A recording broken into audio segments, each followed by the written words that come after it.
I'm Aaron Sagers, and this is Talking Strange.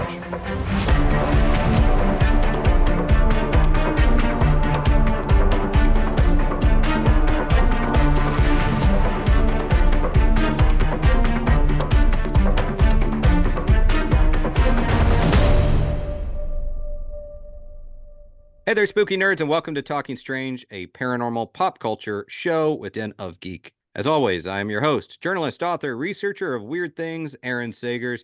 You can also catch me on 28 Days Haunted on Netflix and Paranormal Caught on Camera on Travel Channel and the Max streaming service.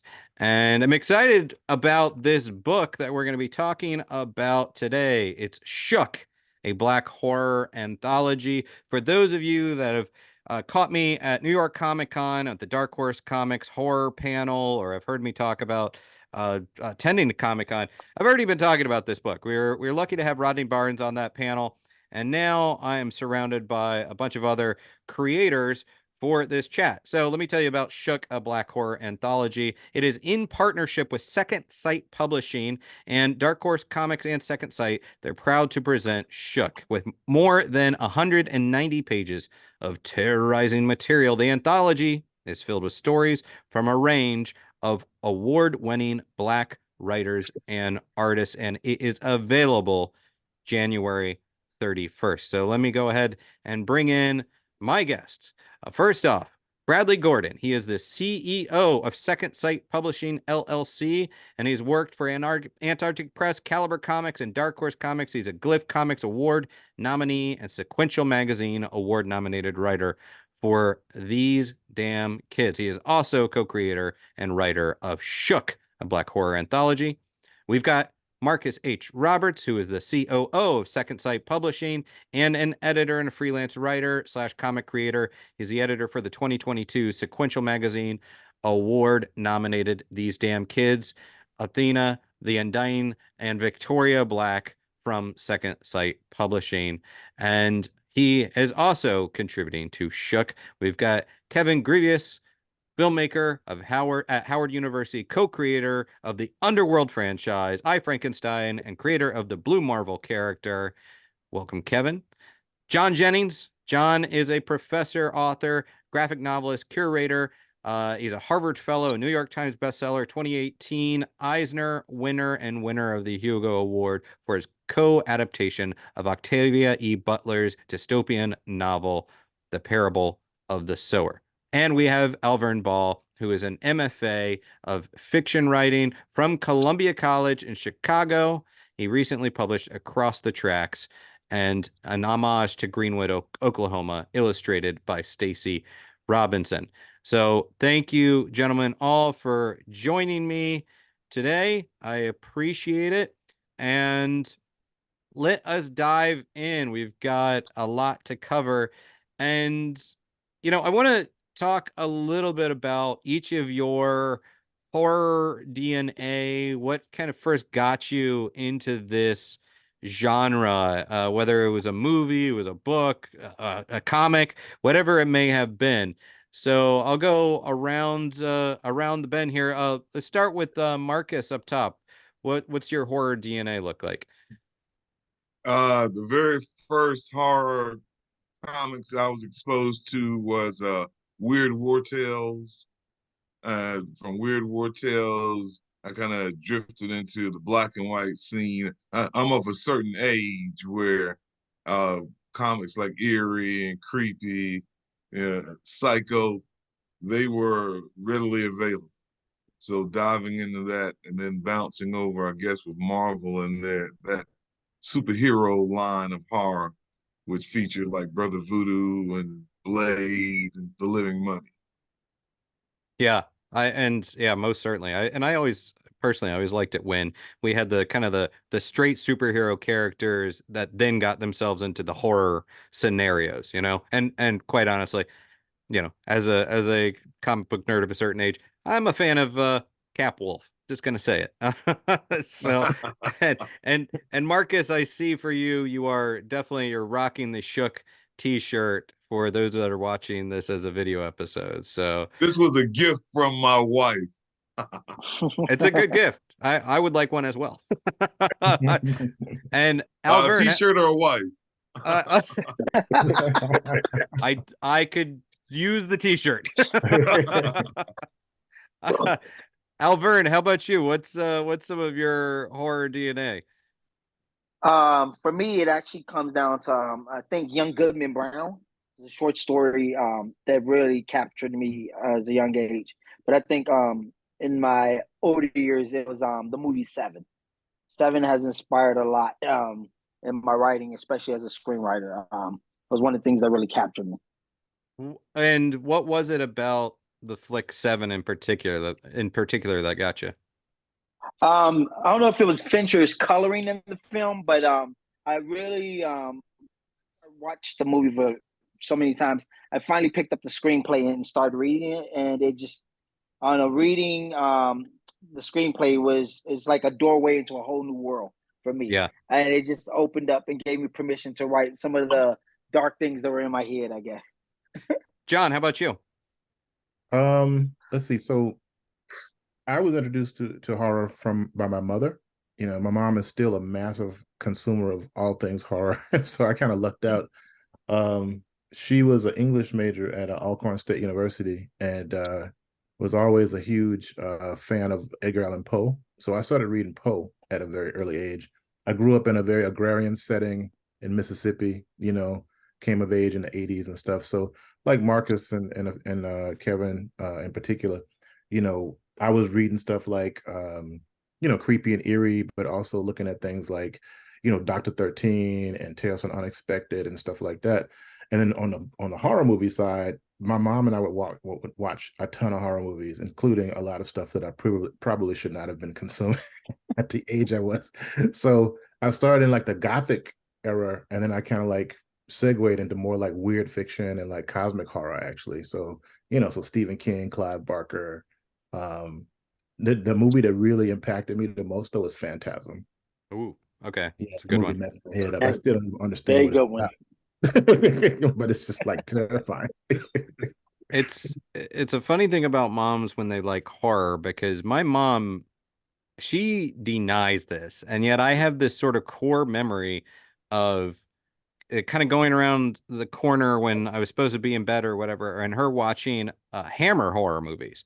And Mhm. she denies this. But I'm like, no, I have this image burned into my brain of, you know, like Christopher Lee. And I'm like, this didn't come out of anywhere. So, but she denies it. But I swear that's where my horror gene or seed was initially kind of like cultivated. And Kevin, how about you? You know, I started in horror pretty early. I was probably, you know, 5 or 6 years old. And I guess my first introduction to it, and I'm a man of a certain age, and I used to like or watch um, that show called Barnabas Collins with Dark Oh, yeah, Dark Shadows. Shadow. Right. Oh, yeah, and that's how I started. And then, you know, I graduated to, you know, the Universal Monsters, you know, and even though Dark Shadows was based on it, I wasn't able to see the Universal Monsters until we moved to Boston. And there was a station called Channel 56, an old UFH station, a UHF station. And I used to watch all the horror stuff there. And I became a real fan of it. And I basically stayed in that arena pretty much ever since. Was there a horror movie host for that station?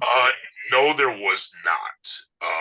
The closest to a horror movie host that I'd ever heard of was actually Zombo on the old Monsters TV show. And that was just a spoof on some of these, you know, hosts. Now, I think after we left Boston, there was a host on Creature Features, but I never knew of him. Yeah. And Bradley, how about you? Well, like others who was born in the 80s, we had Friday the 13th, Nightmare on Elm Street, Halloween, of course. But I also like B movies like Shocker, um, the whole House, and then you know I have Tales from the Crypt, and whatnot. And then there's a couple of other. I don't think they're horror, more of sci-fi, but there's a show he's come on called The Outer Limits. Mm-hmm. That's something else that I used to watch a lot of, And yeah, the combination of horror and sci-fi, I mean, that's just like, I mean, you guys very much dip into that anyhow. Bradley, I would say Tasty Itchy is like definitely, you know, that horror sci-fi element that you conjure up in the Shook anthology, which I'll say, man, right out of the gate, that's the first story I think, and that story got to me because as a kid that grew up in Florida and now oddly lives in New York City, I have a thing about cockroaches. It's the one thing that comes close to like that you know, almost phobia, heebie-jeebies situation. So that story just, yeah, it got to me right off the bat. So thanks for that, I appreciate it.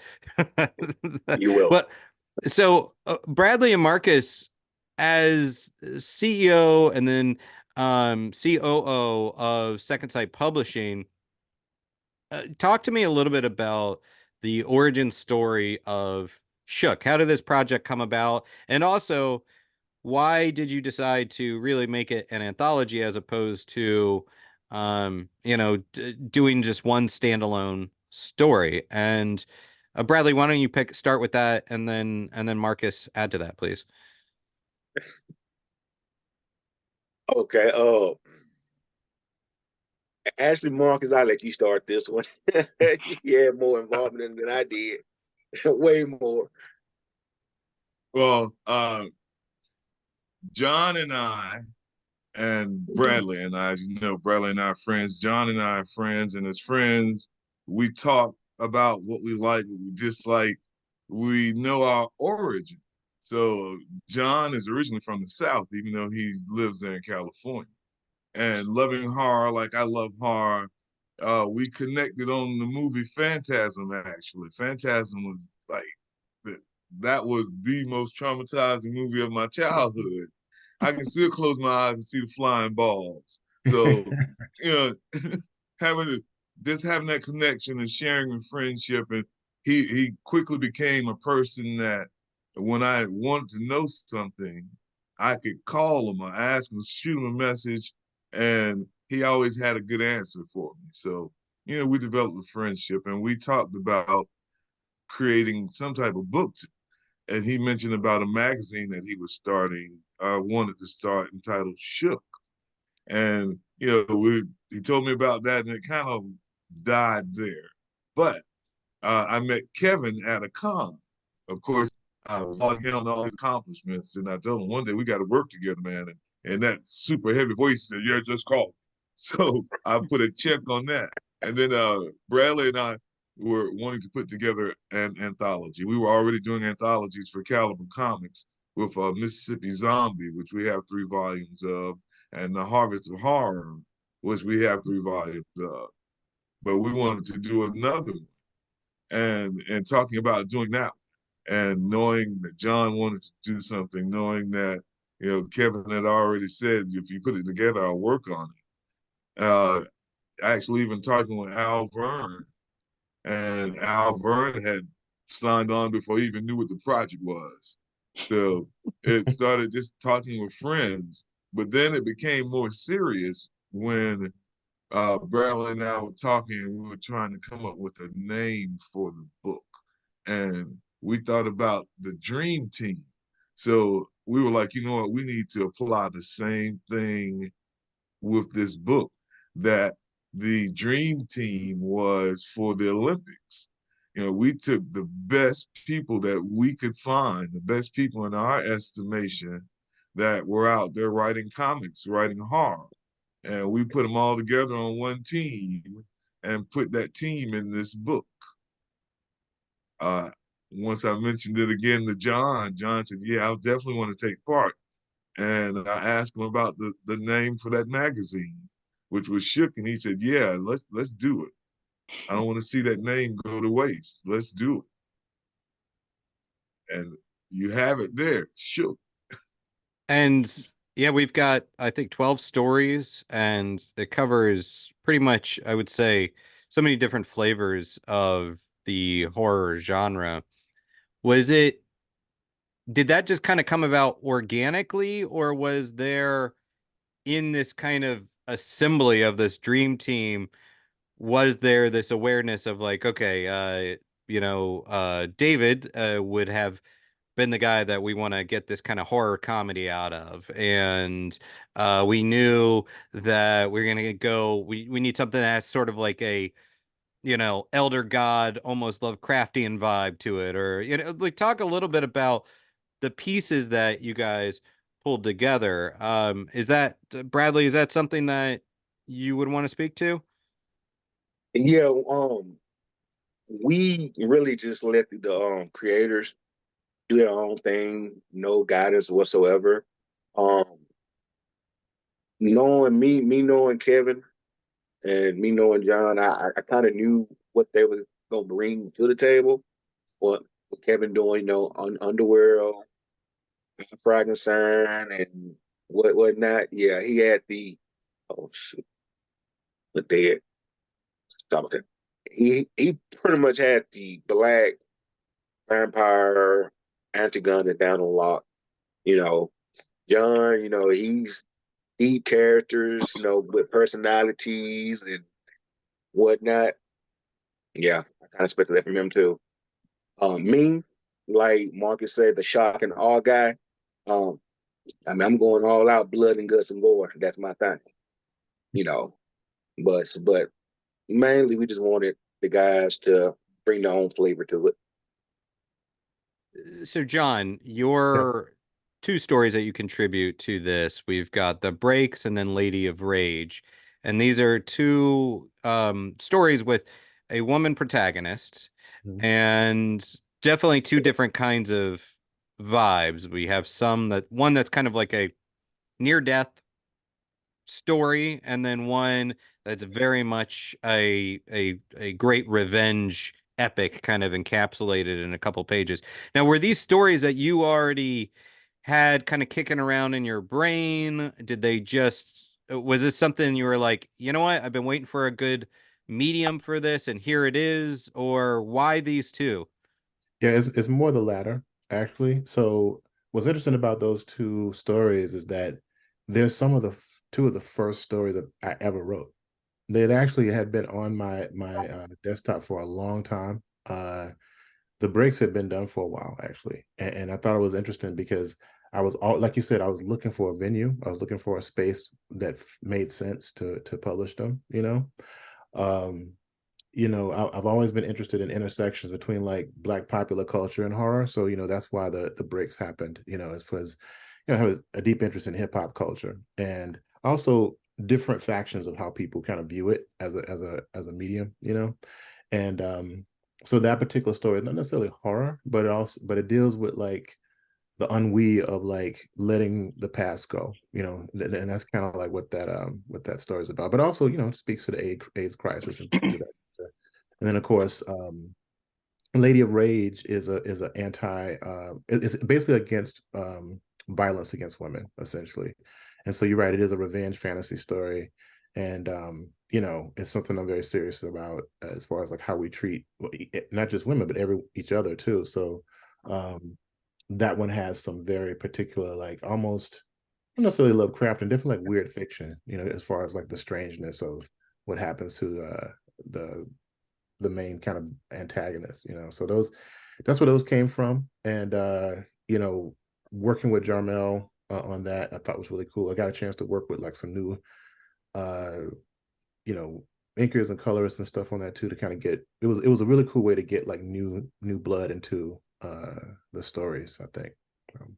Yeah, and a compliment I would give I think about all these stories, and certainly applying to these two, John, is that they each kind of feel like they would be episodes of the Twilight Zone.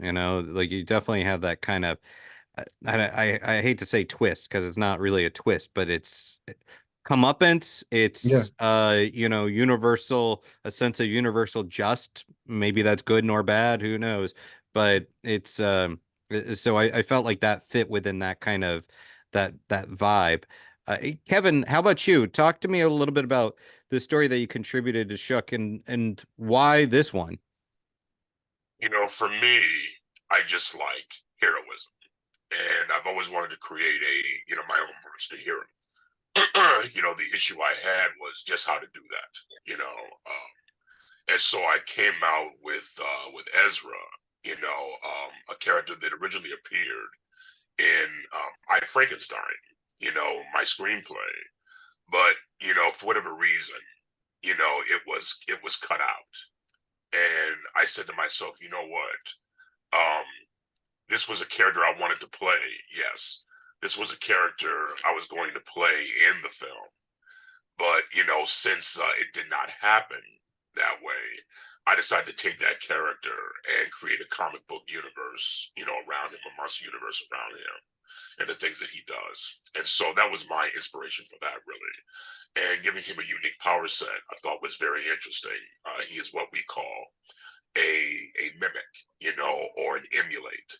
And which means that, in close proximity to monsters he touches or whatever, he can kind of mimic their powers that enables him to do battle with them on their level. And visually, it was a very striking visage that, I kind of gave him, given the fact that he didn't turn completely into the type of monster that he was fighting, but rather, acquired, attributes, similar attributes that, on film would look really, really cool, but I think it also looks equally interesting, on the comic book page as well. Yeah. And again, this kind of, I think speaks to the range of stories that we have here, because as much of a horror nerd as I am, I do love my superheroes. I love my, those heroic characters. So having that, I think, fits within the complete package of this. And I didn't know that he was a character that you had created for I Frankenstein. The story feels very cinematic. So Yeah. that leaps off the page. Alverne, how about you, man? Your story, The Hill, I would almost classify it as this almost like folk horror in, the American farmscape. I just really dug it, man. Like, again, had a cinematic value to it. But talk a little bit about The Hill and where the story came from and kind of what you were going for with it. Yeah, so The Hill is an actual short story written by the writer Saki, and what I did was adapt it and just made it just a little bit more modern than where it was actually set in. But I think The Hill is kind of like, I feel like in some ways it's that companion piece to Young Goodman Brown.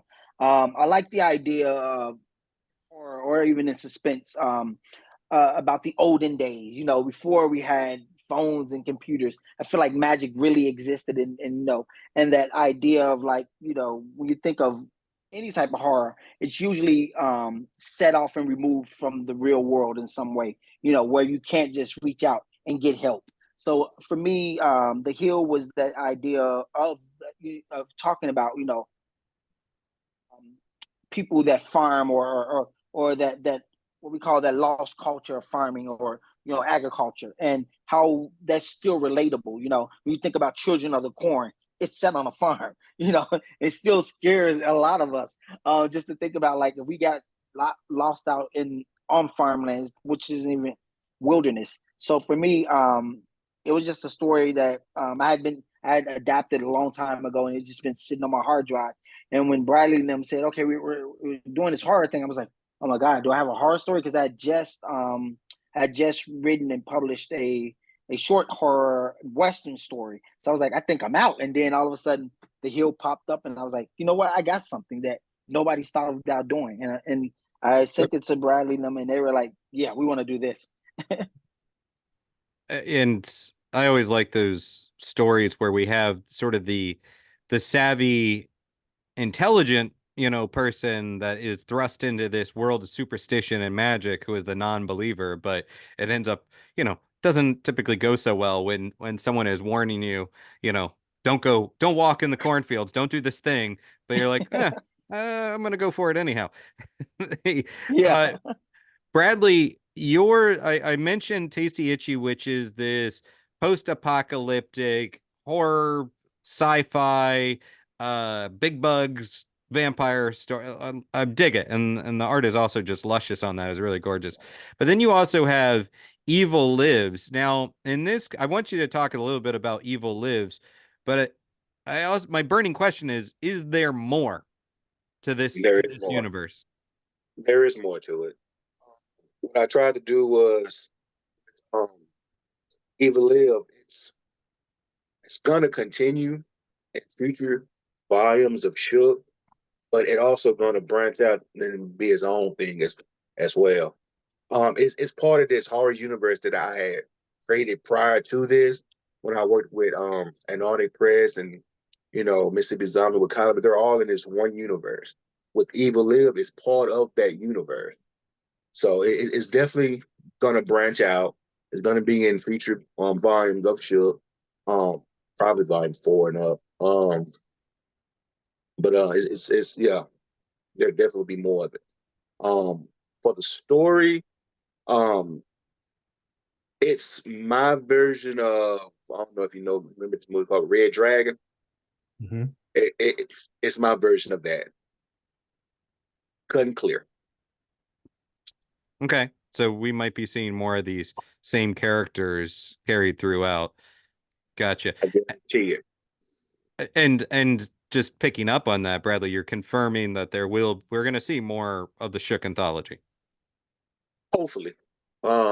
We currently have volume 2, which funded Marcus with Colleen Douglas.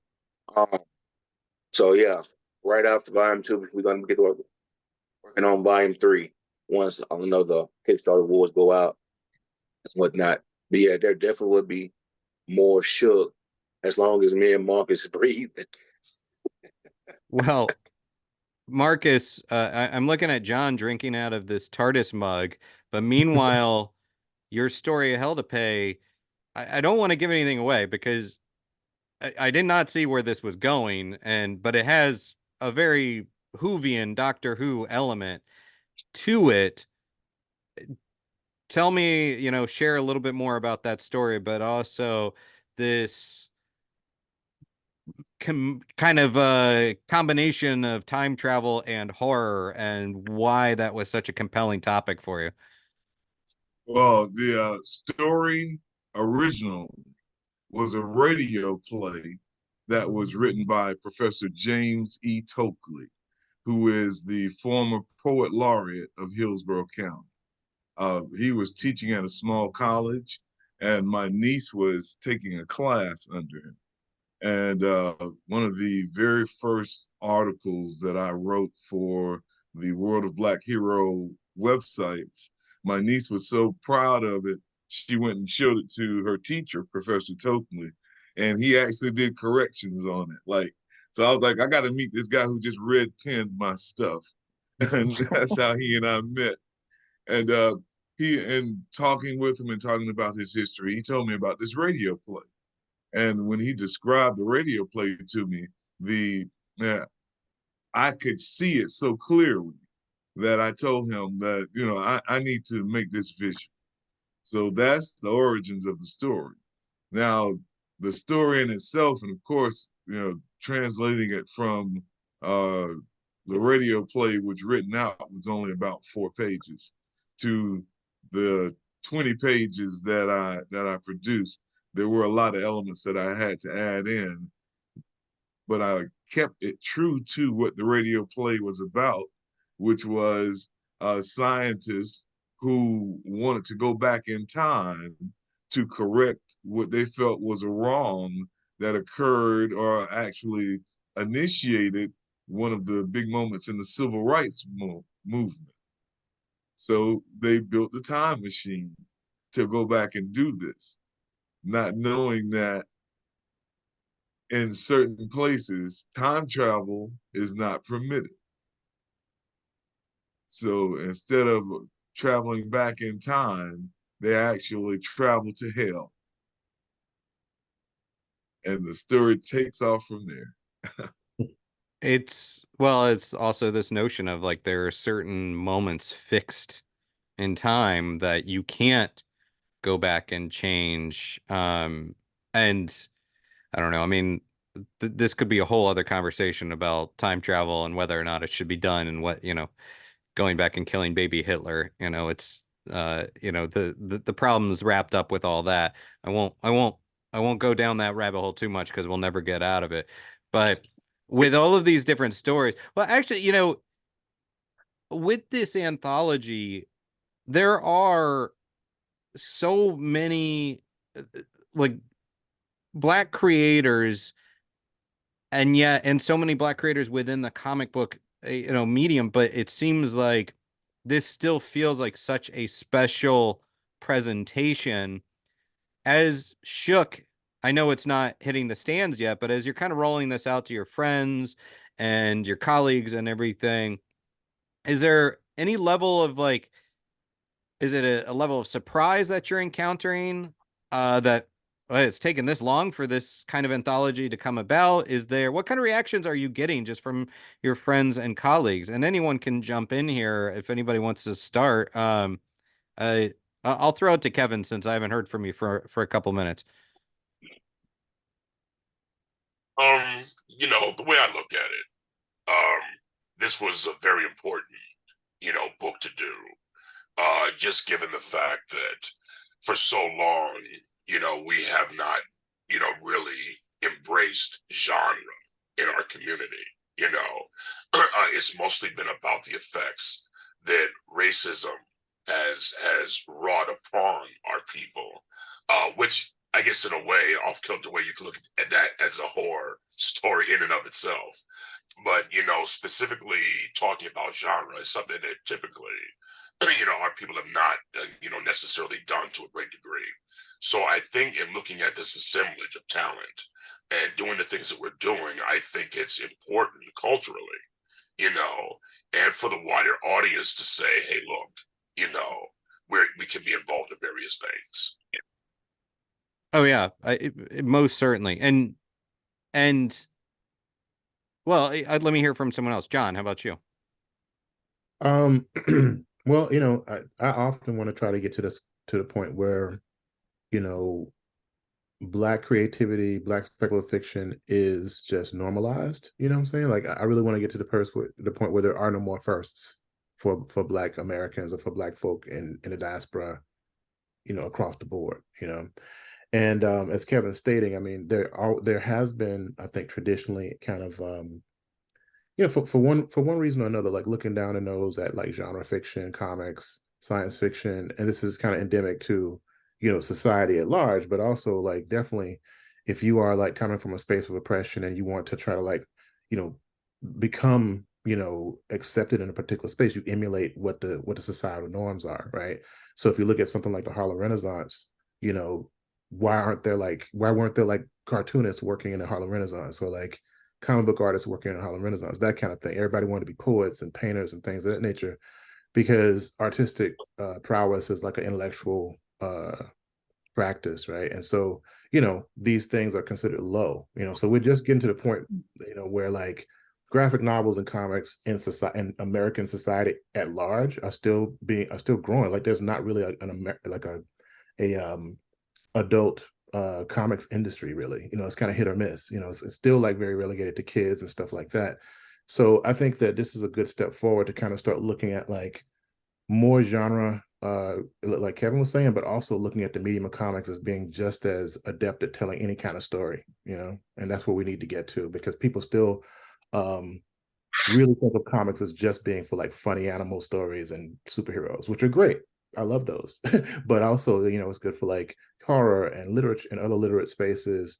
Also great for like, autobiographical comics, things of that nature. So we need to actually like broaden the playing field. And I think that this is a really powerful step forward in not just like African American, creativity in this space, but also just the comics medium as a viable space to tell a story.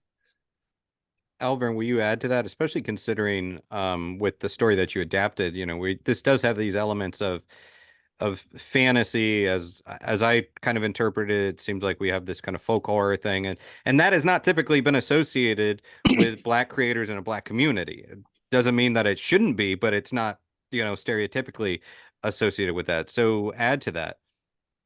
Yeah, I think Kevin hit it right on the nose. Is that as African American creators, especially writers, we don't get the same accessibility or the permission to write in genre. We usually have to write about literature and the effects of how the world bears down on us, But when we're in genre, we get to open up the doors to that creativity, and we get the sail to new worlds. We get to create new characters and new worlds where, as John was saying, the idea of our race is it's a second, it's a second thought. It doesn't become the primary of what we do. So I think in all these stories, we're looking. It says the Black Horror Anthology. It's really at the grain of everything. It's a horror anthology, just done by African American creators or Black creators, and in doing so, anthology, I think, like John said, we get to a point where it's no longer a first, and then it becomes part of the zygote of society, that we're just creators creating the same content that anybody else is creating, and hopefully, as we progress and do more of these books and more of these stories, slowly but surely, Black begins to fade, and then Shook just becomes what it is, a horror anthology, Yeah, most certainly. And that is, yeah, it's not as if you read this book and you think, oh, this is the Black Horror Anthology. It that should almost, as important as that is, it also shouldn't be important. It's just a book of good stories. That said, like, Marcus Bradley, I'm curious, like, now that you have this thing, you have this book, this tome that you can like set down on a desk of either a producer or a studio executive or whatever it might be. Have you gotten any kind of that initial response from those kind of people that are greenlighting things? Have you gotten that response of like, oh, okay, this exists. This is something that I need to take a look at and be paying attention to. Marcus, do you want to go first on that? Yeah, I'll go first. Yeah, we have gotten positive responses from it. It is a first, and also, as it's being acknowledged, it represents something within the culture itself that we aren't just about the stereotypical oppressive literature that you find written by a lot of people, that we are, as we say, we are horror writers that tell horror stories. It's been labeled Southern Gothic because mainly Bradley, myself, and John all originate from the South, and our stories have that feel to them. As Bradley would say, you're going to see cornfields, and you're going to see farms and farm animals. But yeah, we've had positive responses, and we've had people express interest. So it's one of those things where you just see where it goes. Bradley, do you want to add to that? Yeah, I mean, like Marcus said, the responses have been great so far. We have had a couple of people interested in it, but not to the point where I feel like once the book come out, people start getting them in their hands, start reading stories, and I personally feel that we get a whole lot more positive reviews, positive responses to it. But as of right now, it's kind of like I always tell Marcus, this is the calm before the storm, and we're still in that calm part. Well, when you have your volume one, you still, it's like I said, I think 12 stories, 190 pages. You still have to make some tough decisions.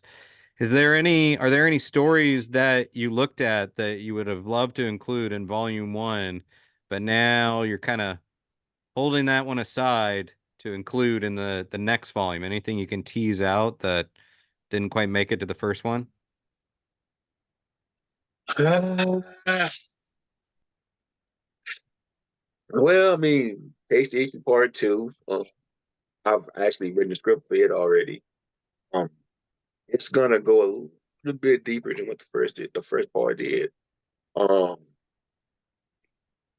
uh, and Evil Lives, Volume 2. Um, we actually find out that the psychiatrist who was questioning the serial killer plays a bigger role in that story. Um, she actually didn't die. I'm going to throw that out there to you. She actually didn't die, but she does have lasting effects from her attack from the first part. Well, based on that monster that we saw, I could understand why Based that on would that leave some lasting effects. lasting effects. Yeah. Yeah. Mark, is there anything you want to add to that? Is there any like other stories that you kind of wanted to fit into the first one, maybe just set aside and we'll be, including from other creators for the next round? Well, as Bradley said previously, we do plan on continuing the book as long as we can. So we have future volumes planned. I, as the collection editor, project lead, I encourage serialization of stories. So I do have a couple of people whose names I won't mention right now, but are working on stories that will go in multiple volumes, just so they can get it out of the way. We plan on, well, one thing about this volume, if to acknowledge what would be, I guess, the main criticism. This is all men, and it wasn't so much planned out this way. It's like you start asking friends, and you come upon a number of people that you want, and we hit the number, and we were like, wait a minute, and John pointed this out. He was like, okay, where's the ladies? There's no ladies in the house. So that's why we came up with volume two. Volume two is all women. It's all Black women in the volume, entitled Songs of the Dark Side. So with volume three, not only is it going to be co-ed, but as Alverne alluded to, and as you see with the title of the second volume, we don't.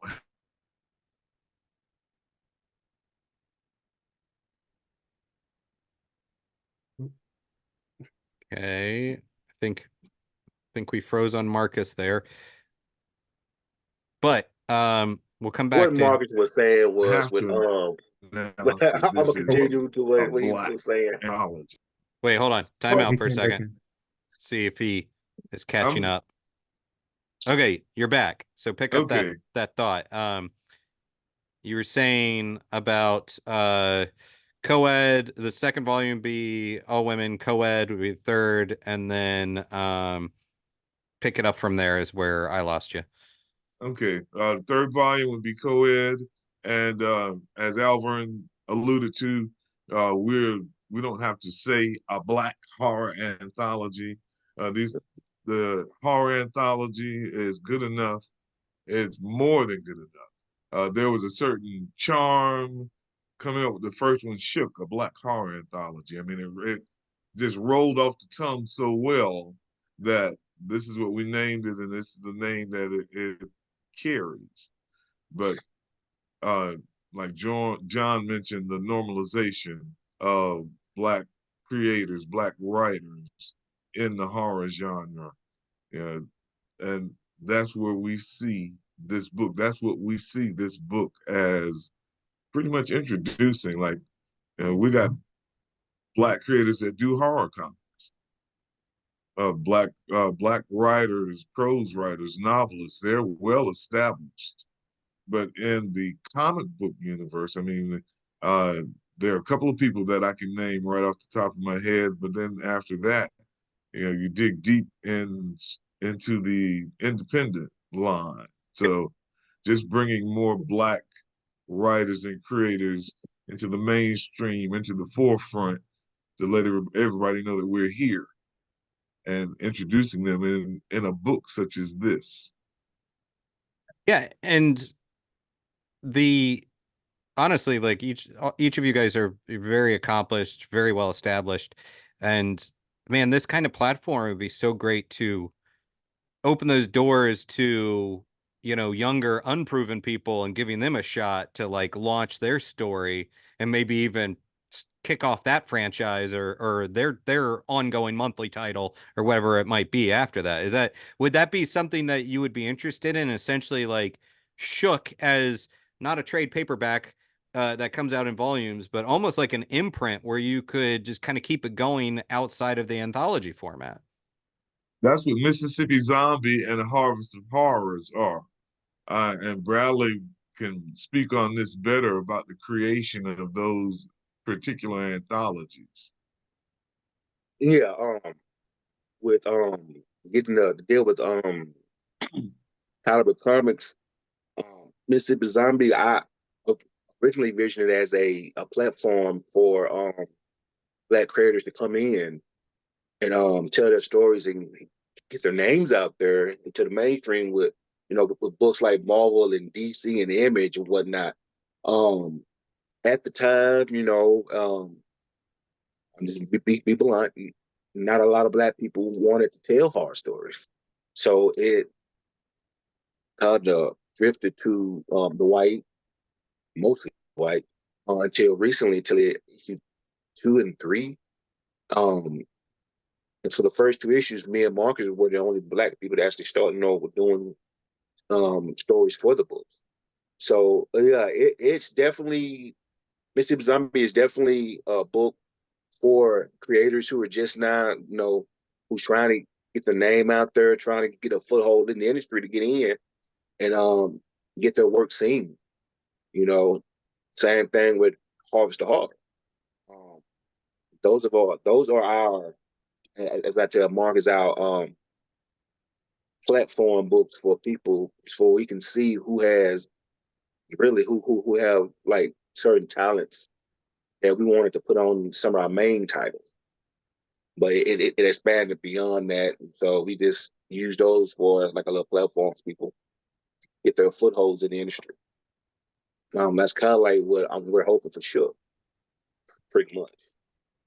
Well, before I let you guys go, I don't know if you picked up on this, but I do love scary stories, and very much part of my job is looking for scary things out there in the world that go bump in the night. And I was curious, especially because a handful of you came from the South like me, but I was curious, any cool legends, ghost stories, creepy house at the end of the block that any of you grew up with that you could kind of share with me right now? Any stories like that? Anybody got one that comes to Yeah, mind? Bradley, you want to go first? yeah. I mean, I currently live beside a cemetery. Like literally, I can go outside, walk about 50 yards, and I'm like in a cemetery. There's plenty of stories that I have here at the house where my dad says that, he be out feeding, feeding cows and whatnot, and he actually see spirits, see dark shadows walking around the farm. It doesn't bother him. It doesn't spook him, anything like that, because with him been doing it for so long, that's what he's used to. Me personally, I've seen a few things personally that I couldn't explain, but I just shrug it off. You know, I mean, that's how we do down here in Mississippi. We see things, you shrug it off, keep going. You know. I appreciate your ability just to shrug it off, because I don't know, Yeah. when I see crazy stuff, I'll Just let don't out stick a around long. You know what I'm saying? If you sit over there, you go over there. Don't stick around. how about you, Alverne? I'm from Chicago, and me and my cousins, we literally grew up. I grew up with them, and where they're from, Candyman is real, and that'll be the first and last time you'll hear me say his name. I totally believe in him to the fullest, and I will not be saying his name again. Wait, what was that, Alverne? I didn't catch that. Who's real? I'm sorry, I can't Yeah. say his name. You I also can't. like I mean the stories of Candy that guy. Yeah, that guy. That's one thing. You also have like Resurrection Mary down there, which is one of the oldest Yes. American ghost stories, really, or longest lasting ones. Real too. Which she seems less Very much scary, real. but than the other guy. Yes. Yeah. I guess if you can't say his name, you just say Macbeth because that's only bad luck if you're in the theater. How about you, Kevin? Any ghost stories, legends, urban legends, anything that you grew up with? Yeah. Nothing? I can't hear you. Went. I think we lost you, Kevin. Are you mute? Oh, there you go. There you are. Okay. Yeah. No horror stories or supernatural things. Other if you want to talk about the Holy Spirit, we can talk about that. But you know,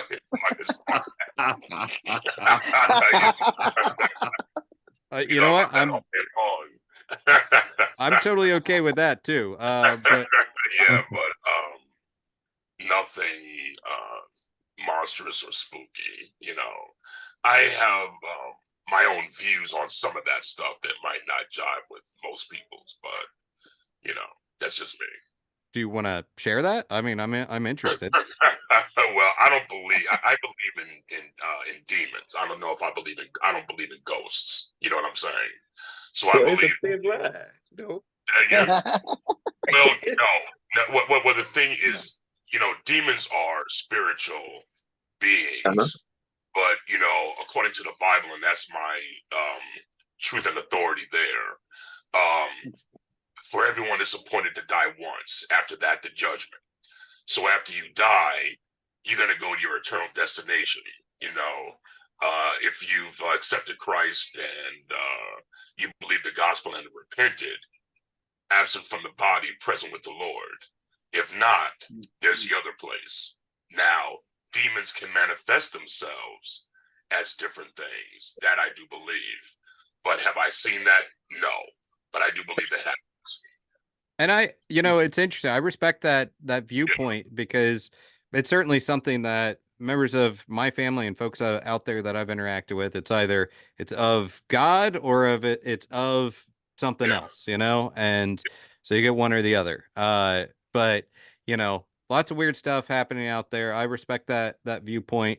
John, I'm going to still push you on this. Any ghost stories, urban legends, creepy stories, any lights in the sky, Sasquatch in the woods, anything like that? Sasquatch in the woods. That's interesting. Or Sasquatch in your neighborhood. I don't know. I mean, there's no be branching out. We might have some wild burros actually out here in Riverside right now. Wild donkeys. So like I said, I grew up like in the cut. Like I grew up in the sticks in the woods, and surrounded by sounds and things that are out there that could get you. I mean, so my like I said, I grew up like with my my mom is telling me like we're watching all these horror things, but my grandmother, who I believe actually probably was a root worker, probably practiced conjure, not thinking about like some of the things that she would say, these belief structures that she had. So she would talk about like spooks and haints and things that are like otherworldly that were, in the woods and, interacted with, with us and that kind of thing. So I grew up with a lot of different, like, I guess some people call them superstitions or what have you, like for instance, the idea that when someone passes, you cover a mirror, for instance, because the spirit could get caught in a mirror. So these ideas are something I grew up with. It's because of my grandmother, my grandfather, because I was raised by them, and it's definitely like permeated a lot of my writing as far as like because I was just looking at like Southern Gothic practices that are very African in nature. The other thing that I thought was that my grandmother probably, I don't know if she's probably like descended from the Gullah people, but the Gullah folk from the what they call Geechee people from like the Sea Islands actually I'm working on a story right now that actually is set in the Sea Islands and borrowing from some of the folklore that's coming out of the Gullah folks, kind of like repertoire, you know. But yeah, so that's kind of like what I came up with. So a lot of times I would get interested in reading ghost stories and stuff so I could disprove what my grandmother was saying. I was like, that doesn't sound true. And I'll go and read up on it. You know, I'm like, this is what I've found out, you know, that kind of thing. But yeah. So that's what it's so fascinating to me because, you know, outside of the you know, Shook and these horror stories of fiction, there's so much folklore from African American communities that sadly it's like I know it's out there and this is just kind of me, like I want to hear those stories, but it's not my story to tell. But you want those stories documented and shared because kind of belief sometimes is secondary to the importance of the stories, just to share those. But unfortunately there's this history of like people coming around and saying, hey, we want to hear your stories and we're going to tell them, and instead are co-opted and you know, and used as a way to, you know, misrepresent people. So that's the sad part of it. But man, there's so much folklore out there that I just wish was being shared. So John, I would love to hear more, you know, about your grandmother and the story she would tell at some point. Keep me posted on. Oh, yeah, I was going to say too. I mean, those stories, not to, you know, a lot of it has been documented and collected by, you know, African American scholars and, you know, folklorists and stuff. Particularly people like Zora Neale Hurston and, you know, Henry Louis Gates Jr. You know, Yep. people like that. But also too, there's a whole bunch of research on these different cultural belief structures in I guess it'd be like in 1920s, right? 1930s, when they would do like these, when people would actually go to, you know, these rural spaces and people, former slaves, would talk about what was happening on the plantations and things of that nature, but also these cultural beliefs that came over, you know, on the slave ships, you know, stuff like that. So it's out there, you know. It's Yeah. just, And it was, so I mean, growing up in Central Florida, I grew up pretty much around a lot of the near Sanford, Zora Neale Hurston. So grew up with her stories very much told in my childhood household, and there is so much folklore that has been documented. It still feels like there's more to tell, and also sort of the story is the modern folklore that's emerging out of communities. It's just something that I always love to hear more of, and almost just wish there was more representation out there in the mainstream media about it. But and sorry, I went on a little bit of a tangent there, but Marcus, how about you, man? Is there any stories from when you were growing up, or even any urban legends, any creepy ghost stories, anything that you know? Well, first, I'm going to say I live in Central Florida now here, and I stay in Lake. And I actually am slated to be attending the Zora Neale Hurston Festival in 2 weeks, or next weekend, not this coming weekend, but the weekend after. But I'm originally from a small town in Georgia. And on the street that I grew up on, there were two churches, two funeral homes, and two graveyards. In the county itself, I guess the biggest urban legend is there's a house that stands in the county called the Goodall House.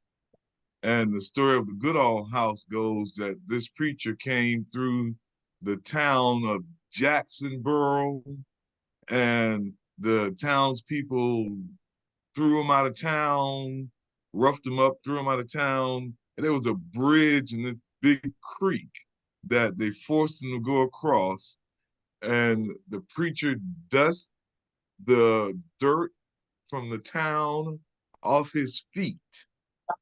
And the Goodall family took him in and let him spend the night. But the preacher cursed the town. And to this day, there is not one shred of anything left of that town. The creek is dried. You can't even find a nail. The only thing that's standing is the Goodall, because the Goodall family showed the preacher kindness. I love that. So I grew up with that story. I've gone out to that property, that's like a school field trip. We go out there to what's known as the old Jacksonboro, Georgia, because it's not there, nothing, not a board, not a nail. I mean, the creek is, like, as I said, the creek is dried up. And the only thing standing, it's a good old house. I need to kind of go back through my memory files because it like rings a bell on some level. I grew up in Orlando, but I did a stint in Tifton, Georgia for a bit of Okay. time. So I think I need to go back through my memory banks because that kind of rings a bell. That's really fascinating. And that's really cool that you're doing the Zora Neale Hurston festival coming up. And I'll have to look you up down in Central Florida at some point. But gentlemen, last question. I'll let you all go. I appreciate your time very much. But just around the table here, let people know how to follow you, how to support your work, and just keep up with everything you do. You can find me at secondsightpublishing.com, on Facebook at Second Sight Publishing, and be on the lookout and previews next month for Harvest of Horror Volume 3, as well as Shook being released January 31st. All right. You can go to my website, which is johnjenningsstudio.com. And I'm also on Instagram at John Jennings Art as well. And those are good places to find out what I'm up to. And you can contact me through my website. And yeah, those are great places to catch up what I'm up to. I'm working on a number of projects right now, including trying to finish up Parable of the Talents with Dr. Damian Duffy, and then writing a new horror mini-series with Vault right now too. So that's really cool. All right.